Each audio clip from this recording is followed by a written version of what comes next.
అందరికీ నమస్కారం. News one network evening top 10 news bulletin కు స్వాగతం. ముఖ్యాంశం: ఓటుకి నోటు కేసులో సీఎం రేవంత్ రెడ్డికి ఊరట. ఓటుకి నోటు కేసు విచారణను మధ్యప్రదేశ్ కు బదిలీ చేయాలని కోరుతూ భారత రాష్ట్ర సమితి ఎమ్మెల్యే జగదీష్ రెడ్డి దాఖలు చేసిన పిటిషన్ను సుప్రీంకోర్టు కొట్టేసింది. కేసును ప్రభావితం చేస్తారని అనడానికి ఎలాంటి ఆధారాలు లేవని పేర్కొంది. విచారణ సంస్థలు విచారణ వివరాలను ముఖ్యమంత్రి స్థానంలో ఉన్న రేవంత్ రెడ్డికి అందించవద్దని ఆదేశించింది. 100 రోజుల్లోనే కూటమి ప్రభుత్వం పూర్తిగా విఫలం. అధికారంలోకి వచ్చిన 100 రోజుల్లోనే టీడీపీ నేతృత్వంలోని కూటమి ప్రభుత్వం పూర్తిగా విఫలమైందని మాజీ ముఖ్యమంత్రి వైఎస్ జగన్ అన్నారు.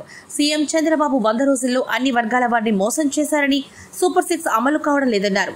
అన్ని వ్యవస్థలు కుప్పకూలిపోయాయని, వైసీపీ సానుభూతి పరులపై దాడులు పెరిగిపోయాయని అన్నారు.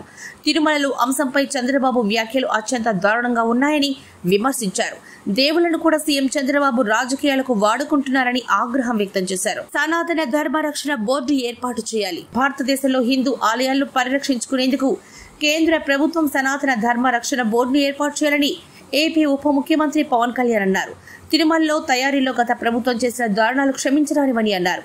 కేంద్రం వెంటనే ఆలయాల రక్షణతో పాటు హిందూ రక్షణ కోసం ప్రత్యేక బోర్డును ఏర్పాటు చేయడం మంచిదని ఆయన సూచించారు. గత ప్రభుత్వం పట్టించుకోలేదు. తిరుమల ప్రసాదం తయారీపై అనేక ఫిర్యాదులు వచ్చినప్పటికీ గత వైసీపీ ప్రభుత్వం పట్టించుకోలేదని మాజీ ప్రధాన అర్చకులు రమణ దీక్షితులు ఆవేదన వ్యక్తం చేశారు. లోపాలు ఎత్తి చూపినందుకు తనను అనేక ఇబ్బందులకు గురి చేశారని, స్వామివారి సేవకు దూరం చేశారన్నారు. కూటమి ప్రభుత్వం వచ్చాక ప్రక్షాళన ప్రారంభించారని తెలిపారు. నెయ్యిలో నాణ్యత లేదు. ఈవో శ్యామలారావు తిరుమల శ్రీవారి లడ్డు తయారీలో ఉపయోగించే నెయ్యిలో ఎలాంటి నాణ్యత లేదని టీటీడీ ఈవో శ్యామలారావు స్పష్టం చేశారు. తిరుమల కొండపై ఆయన మాట్లాడుతూ నాణ్యమైన నెయ్యి ధర ఎక్కువ పెట్టాల్సి ఉంటుందని, 320 రూపాయలకు కల్తీ నెయ్యి మాత్రమే వస్తుందని అన్నారు. కల్తీ నెయ్యిపై పోర్టు సిబ్బంది కూడా అసంతృప్తి వ్యక్తం చేశారని తెలిపారు.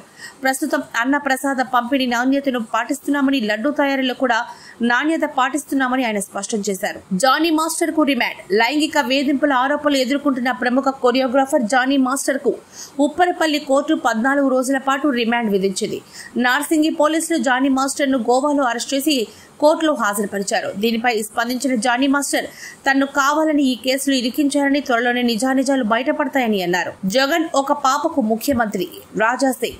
ఆంధ్రప్రదేశ్ ముఖ్యమంత్రిగా పనిచేసిన వైఎస్ జగన్ ఒక పాపపు ముఖ్యమంత్రి అని బీజేపీ గోషామహల్ ఎమ్మెల్యే రాజాసింగ్ విమర్శించారు. పరమ పవిత్రమైన తిరుమల కోటను పూర్తిగా అపవిత్రం చేశారని, లడ్డూ తయారీలో కూడా కల్తీ వస్తువులు వాడడం క్షమించరాని నేరమని అన్నారు. ఆంధ్రప్రదేశ్ ముఖ్యమంత్రి చంద్రబాబు తిరుమల కొండపై జరిగిన అకృత్యాలపై విచారణ జరిపి బాధ్యులైన వారిపై కఠిన చర్యలు తీసుకోవాలని కోరారు. అక్టోబర్ 2 నుంచి దరఖాస్తుల స్వీకరణ. వచ్చే నెల 2వ తేదీ నుండి రేషన్ కార్డు లబ్ధిదారుల నుంచి దరఖాస్తులు స్వీకరించాలని నిర్ణయించినట్లుగా ముఖ్యమంత్రి రేవంత్ రెడ్డి తెలిపారు.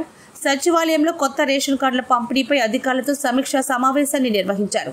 అక్టోబర్ 2 నుంచి దరఖాస్తులు స్వీకరించాలని, ప్రతి ఒక్కరికి డిజిటల్ రేషన్ కార్డులు అందించేలా చర్యలు తీసుకుంటామని అన్నారు. అర్హులైన ప్రతి ఒక్కరికి రేషన్ కార్డులు అందిస్తామని స్పష్టం చేశారు. పూర్తి స్థాయి విచారణ జరగాల్సిందే. కేంద్ర ఆహార మంత్రి.